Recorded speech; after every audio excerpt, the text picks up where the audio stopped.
ICAP Group, nous sommes un expert mondial en circuit imprimé. Nous avons deux métiers, le circuit imprimé nu. Donc nous livrons chez nos clients des cartes électroniques sans les composants. Et nous avons un deuxième métier via notre filiale CIPEM.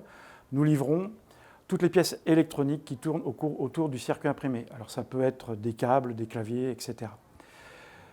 Nous avons réalisé l'année dernière 180 millions d'euros de chiffre d'affaires avec plus de 3500 clients, délivrés dans 70 pays, au travers de 35 business units que nous avons partout dans le monde.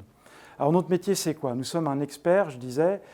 Nous accompagnons nos clients depuis la conception de leurs produits, en faisant du support technique, jusqu'à l'industrialisation en Chine, en dehors de Chine ou dans nos propres usines. Nous avons une usine de circuits imprimés en Suède, une autre en Afrique du Sud, et nous avons acquis l'année dernière un atelier à Annecy pour faire du clavier, l'interface homme-machine. Notre métier, c'est un métier d'expert. Un circuit imprimé, c'est très compliqué à concevoir, très compliqué à suivre en production. Nous avons 200 salariés en Chine qui accompagnent l'ensemble des projets en suivi qualité, en suivi logistique, en support technique chez les clients. Et puis on accompagne jusqu'à la livraison chez les clients. Voilà l'ensemble de notre chaîne de valeur.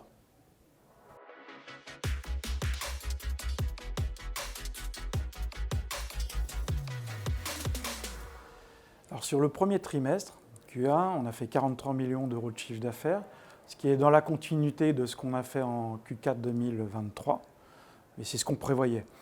Il faut refaire un peu d'historique. On est sorti d'une période Covid avec un carnet de commandes énorme, et si tout le monde se souvient, il y a eu pénurie de composants, il y a eu pénurie de conteneurs, les flux logistiques perturbés, donc tous les clients dans l'industrie ont fait du stock de composants, du stock de circuits imprimés, et on s'est retrouvé en sortie de Covid avec un carnet de commandes énorme.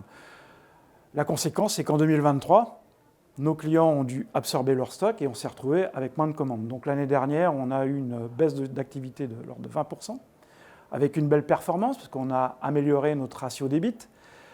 Donc on est dans une histoire qu'on connaît. Ce qu'on prévoit sur S2, c'est une augmentation d'activité, parce que c'est ce qu'on entend sur le marché, c'est ce qu'on voit chez nos clients, c'est ce que prévoient nos clients, c'est ce qu'on entend chez nos compétiteurs. Alors, on n'est pas à l'abri d'un phénomène géopolitique, mais l'histoire nous dit qu'on doit aller sur S2 sur une croissance à 2 chiffres. On voit des frémissements en ce moment, il y a quelques belles commandes qui arrivent de clients qui sont en fin de stock. Maintenant, on attend la suite de l'histoire.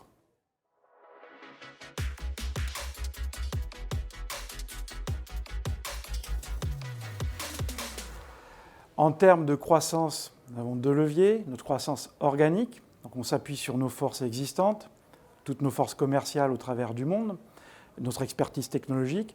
On a un deuxième levier qui est notre croissance externe. Nous avons dans le pipe plus de 120 millions de potentielles acquisitions déjà qualifiées. Et donc on va continuer la croissance qu'on fait déjà depuis 3 ans, voire l'accélérer.